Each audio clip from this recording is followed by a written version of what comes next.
पिछले एपिसोड में हमने देखा था कि वुया जो था उसको एक सेक्रेट रूइंस के बारे में पता चला था जो कि दालुओ लैंड के अंदर है और वहां पर अगर वो जाए तो हो सकता है कि कुछ चांस बनेंगे उसके कल्टीवेशन रूट हासिल करने के, क्योंकि उसके पास कल्टीवेशन रूट ही नहीं थी जिस वजह से उसका ब्रेक थ्रू करना बहुत ज्यादा मुश्किल हो रहा था। तो वो यह सीधा चला जाता है उसी दालुओ लैंड के पास ताकि वहां जाकर अपनी कल्टीवेशन रूट को ढूंढ सके, लेकिन वहां आते साथ ही उसका सामना एक डीमन कल्टीवेटर हो जाता है जिसको देखकर वो बहुत ज्यादा भड़क चुका था कि मैं किसी भी डीमन कल्टीवेटर को तो नहीं छोड़ूंगा। वो यहाँ पर उस डीमन कल्टीवेटर के साथ फाइट करने लग जाता है और उसको बहुत मारता है। मार कर उसने उस डीमन कल्टीवेटर की हालत खराब कर दी थी जिस वजह से वो यहाँ से भाग जाती है, लेकिन धमकाते हुए जाती है कि वो यार देख लेना मैं तुम्हारे पास दोबारा जरूर आऊंगी ताकि तुम्हारी जान ले सकूं, तो बच कर रहना। जिसके बाद यहाँ से ये एपिसोड शुरू होता है। तो इस एपिसोड की शुरुआत में वुया जो होता है वो यहाँ पर अपना कल्टीवेशन कर रहा था और अपनी की एनर्जी जो होती है उसको यहाँ पर फोर्सफुली इंक्रीज करने की कोशिश कर रहा था ताकि वो यहाँ पर उसका हेल्प करे ब्रेक थ्रू करने में। लेकिन इससे होता यह है कि ये सारी की सारी एनर्जी उसके ऊपर बैकफायर करने लग जाती है और उसके मुंह से खून आने लग गया था, उसकी हालत खराब हो रही थी। तो मैंने लोगों से कहने लग जाती है कि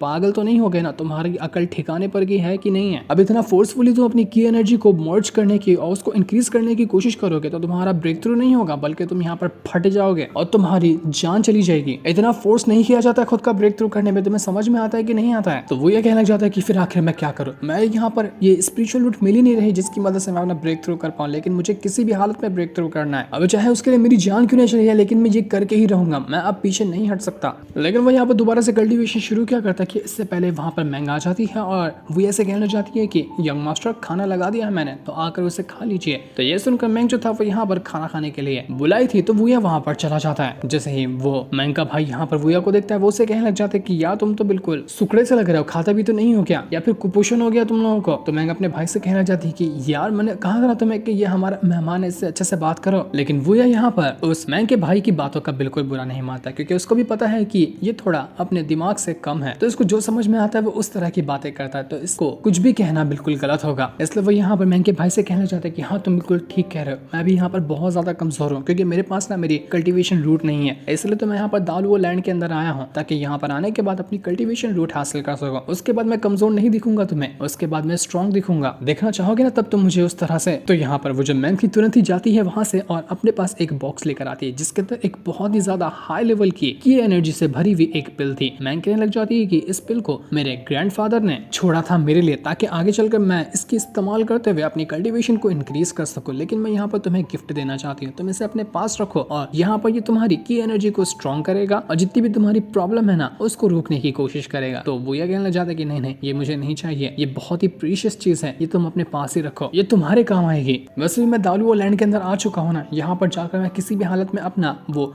स्पिरिचुअल रूट ढूंढ लूंगा और उसके बाद मेरी प्रॉब्लम सॉल्व हो जाएगी, तो तुम इस चीज को मुझे मत दो। वो जो मैंग का भाई था वो कहना चाहते हैं कि ये स्पिरिचुअल रूट क्या होता है, कोई सब्जी होती है क्या, अगर सब्जी है तो चलो आज खाने में वही पकाते हैं। लेकिन मैंग जो थी वो यहाँ पर वुया से कहने लग जाती है कि वुया तुमने यहाँ पर मेरी जान बचाई है और मेरी जान के बदले ये पिल कुछ भी नहीं है, मैं ये पिल को एज अ थैंक यू कहते हुए तुम्हें देना चाहती हूँ, इसलिए प्लीज इसको एक्सेप्ट करो ताकि मुझे खुशी हो। तो ये सुनकर वुया कहने लग जाता है कि अगर ऐसी बात है तो ठीक है, फिर मैं यहाँ पर इस पिल को एक्सेप्ट करता हूँ, तुम्हारा शुक्रिया ये पिल मुझे देने के लिए। ये लोग यहाँ पर बातें ही कर रहे थे कि तभी पड़ोस की एक आंटी भागी भागी आती है और मैंग के पास झुकते हुए से कहने लग जाती है कि मैंग अनर्थ हो गया, मेरे दोनों बच्चों को वो डीमन कल्टीवेटर उठाकर लेके चले गए, प्लीज जाकर उनको बचा लो, मुझे किसी भी हालत में मेरे बच्चे चाहिए। कुछ टाइम पहले मेरे पति को भी वो लोग उठाकर लेके गए थे और उनको मार डाला उन लोगों ने, अगर मेरे बच्चों को भी उन लोगों ने मार डाला ना तो मैं जिंदा नहीं रह पाऊंगी, मर जाऊंगी मैं, मुझे किसी भी तरह से मेरे दोनों बच्चे चाहिए। तो मैंग जो थी वो यहाँ पर उस आंटी से कहने लग जाती कि आंटी आप फिक्र मत करिए, मैं हूं ना यहाँ पर, मैं किसी भी हालत में आपके दोनों बच्चों को बचाकर लेकर आऊंगी, तो आप बिल्कुल भी उदास मत होना, रोना नहीं, मुझ पर भरोसा रखिए, मैं लेकर आने वाली हूँ उनको। जो सुनकर वुया और उसके जितने भी साथी वगैरह थे सब यहाँ पर काफी ज्यादा इमोशनल हो जाते हैं कि ये खोज कल्टीवेटर कभी नहीं सुधरेंगे, कितने घटिया लोग हैं ये, आखिर मासूम लोगों को मार कर इनको मिलता क्या है। मैंग जो थी वो यहाँ पर अपने भाई से कहना चाहती है कि मेरे भाई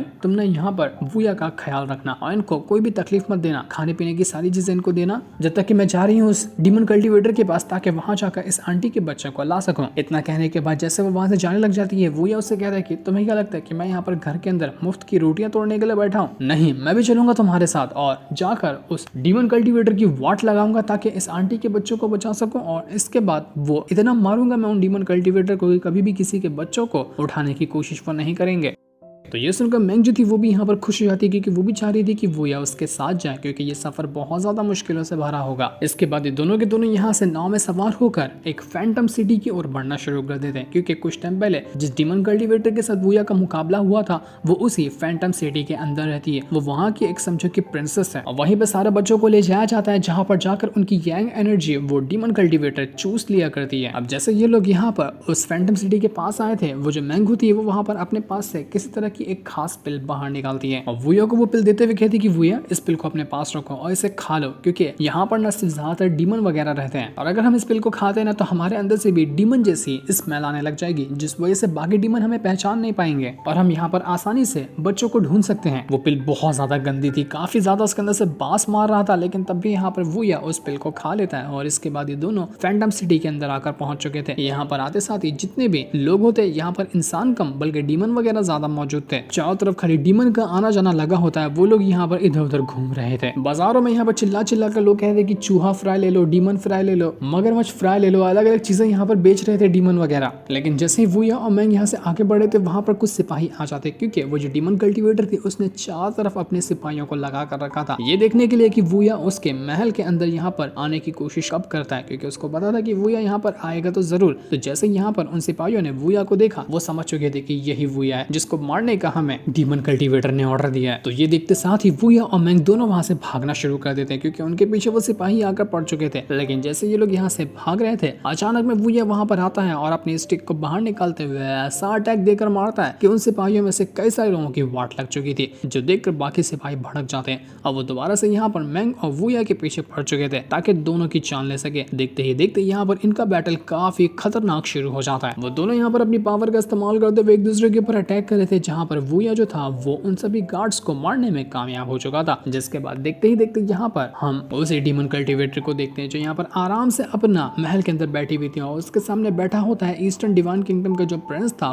वो वूया से मार खाने के बाद इसकी सारी इज्जत लूट चुकी थी और वो यहाँ पर इस डीमन कल्टीवेटर का एक नौकर और उसका चेले जैसा बना हुआ फिर रहा है। डीमन कल्टीवेटर जो थी वो यहाँ पर उस प्रिंस से कहने लग जाती है कि बिल्कुल मेरे सिक्स ब्रदर ने सही कहा था कि तू एक नंबर का घटिया यूजलेस बंदा है, कोई काम का नहीं है तुझे। आखिर तुझे यहाँ पर काम पर किसने रख दिया? मैंने तुझसे कहा था कि जा और बाहर जाकर किसी अच्छे इंसान को लेकर आ, लड़के को लेकर आ जिसको मैं निचोड़ सकूं उसकी यंग एनर्जी। लेकिन तुझे पता है तू क्या लेकर आया है? 2 छोटे बच्चों को। अब इससे क्या होगा? ये तो मेरे हलक को भी गीला नहीं कर पाएंगे, इनकी यंग एनर्जी चूस जाऊं तो किसी काम का नहीं। न जाने ऐसे यूजलेस बंदे क्यों आ जाते हैं मेरे महल के अंदर। तो वो प्रिंस जो था वो यहाँ पर अपने सिपाहियों से कहला जाता है कि तुम्हारी भैंस की टांग, तुम लोग यहाँ पर मेरे को बेइज्जत करवा रहे हो। मैंने कहा था ना कि किसी अच्छे इंसान को लेकर आना, तो 2 बच्चे को क्यों उठाकर लेकर आया? कोई 2 लड़का नहीं मिला क्या तुम लोगों को? मुझे डीमन कल्टीवेटर थी वो यहाँ पर प्रिंस से कहने लग जाती कि देख तुझे आखिरी मौका दे रही हूँ, अगर इस बार किसी अच्छे बंदे को तूने नहीं लेकर आया ना तो मैं तेरा ही खून पी जाऊंगी। लेकिन तेरी यंग एनर्जी लेकर करूँ तो करूँ क्या? वैसे भी तू यहाँ पर इसी काम का नहीं है, तो बिल्कुल प्योर है ही नहीं। तभी वहां पर भागते हुए एक सिपाही आकर पहुंच जाता है और जो यहाँ पर आने के बाद कहने लग गया था कि डीमन कल्टीवेटर मैंने ना बाजार के अंदर वूया को देखा है, उसके साथ एक और लड़की भी मौजूद थी, वो दोनों किसी भी टाइम पे यहाँ पर पहुंचते होंगे। तो ये सुनकर वो जो डीमन कल्टीवेटर थी वो कहने लग जाती कि अरे वाह ये तो बहुत अच्छी बात है, जिसका इंतजार था वो तो खुद चलते हुए मेरे पास आ रहा है। वूया बस एक बार तो मेरी नजरों के सामने आ जा, तेरी यंग एनर्जी को मैंने नहीं चूस लिया ना तो मैं भी एक डीमन कल्टीवेटर नहीं। मुझसे तो अब इंतजार नहीं हो रहा कि कब मैं यहाँ पर तुझसे मिलूंगी। लेकिन जो सिपाही यहाँ पर वूया की खबर लेकर आया हुआ था कि तभी उसके आर पर वूया की जो स्टिक होती है वो घुस जाती है, जिस वजह से वो सिपाही जाकर मारा जा चुका था क्योंकि वूया यहाँ पर एंट्री मार चुका होता है। वो पूरे गुस्से के साथ यहाँ पर आकर पहुंच गया था ताकि डीमन कल्टीवेटर की वाट लगा सके। जैसे ही वो ईस्टर्न डिवाइन किंगडम का प्रिंस जो था वो यहाँ पर वूया को देखता है, उसकी फटकर उसके मुंह में आ जाती है कि भैंस की टांग ये यहाँ पर क्या करने के लिए आ गया? अरे बड़ी मुश्किल से पिछली बार इससे जान बचाकर भागा था, ये तो फिर से मेरी जान लेने के लिए आ गया है। वो जो प्रिंस था वो यहाँ पर उस डीमन कल्टीवेटर से कहने लग जाता है कि ये बहुत घटिया इंसान है, बहुत ज्यादा पावर है इसके पास, तो इसको संभल कर मारना, लेकिन किसी भी हालत में इसको मार कर ही रहना वरना ये हम सबको मार डालेगा। इससे मैं पहले फाइट कर चुका हूँ, ये बहुत खतरनाक है। तो ये सुनकर वो डीमन कल्टीवेटर कहने लग जाती है कि ओह अच्छा ऐसी बात है क्या? फिर तो यहाँ पर इसके साथ फाइट करने में बहुत मजा आएगा, मैं से आराम से इसको खाऊंगी। वो वूया से कहने लग जाती है कि वूया मैंने कहा था ना कि अगली बार हमारी मुलाकात हुई ना तो उस बार तुम पछताओगे, तो तुम्हारी बारी आ चुकी है, तुम्हारे दिन भर चुके हैं, अब मैं तुम्हें जिंदा नहीं छोड़ूंगी। वूया जो था वो यहाँ पर उस मैंग से कहने लग जाता है कि मैंग तुम जाओ और बच्चों को जाकर बचाओ, जब तक कि मैं यहाँ पर इस डीमन कल्टीवेटर का मुकाबला करता हूँ। छोड़ूंगा नहीं मैं इसको। तो यहाँ पर इतना कहते साथ ही वूया और उस डीमन कल्टीवेटर के बीच में फाइट शुरू हो जाती है। वो दोनों यहाँ पर अपनी पावर का इस्तेमाल करते हुए एक दूसरे के ऊपर अटैक किए जा रहे थे, जहाँ पर वूया तो बहुत मारता है। मार कर उसने यहाँ पर उस डीमन कल्टीवेटर की हालत खराब कर दी थी। डीमन कल्टीवेटर यहाँ पर अटैक करने की कोशिश करती है लेकिन कोई फायदा नहीं होता। और इसके बाद वूया ने तुरंत ही अपने वो जो स्टॉप कर देने वाली टेक्निक होती है जिसकी मदद से वो किसी को भी स्टॉप कर सकता है, उसका इस्तेमाल करते हुए पहले तो यहाँ पर उस डीमन कल्टीवेटर को स्टॉप करता है। और जैसे वो यहाँ पर स्टॉप हुई थी उसके बाद तुरंत ही वो अपनी पावर का इस्तेमाल करते हुए ऐसा अटैक देकर मारता है उस डीमन कल्टीवेटर के ऊपर कि उसकी वाट लग चुकी थी और उसकी हालत बुरी तरह से खराब हो जाती है। वो कहती है कि मुझे यकीन ही नहीं हो रहा कि आखिर तेरे पास इस तरह की टेक्निक कैसे आई, लेकिन तू कोई भी टेक्निक का क्यों ना इस्तेमाल कर ले, कुछ भी क्यों ना हो जाए, लेकिन आज तू बचेगा नहीं। मैं तुझे जान से मार डालूंगी, बहुत बुरी मौत तू मरने वाला है। तुझे मारूंगी, तुझे यंग एनर्जी निचोड़ूंगी और तुझे अपनी प्यारी प्यारी मछलियों का खाना बना दूंगी जो तुझे नोच कर खा लेंगे।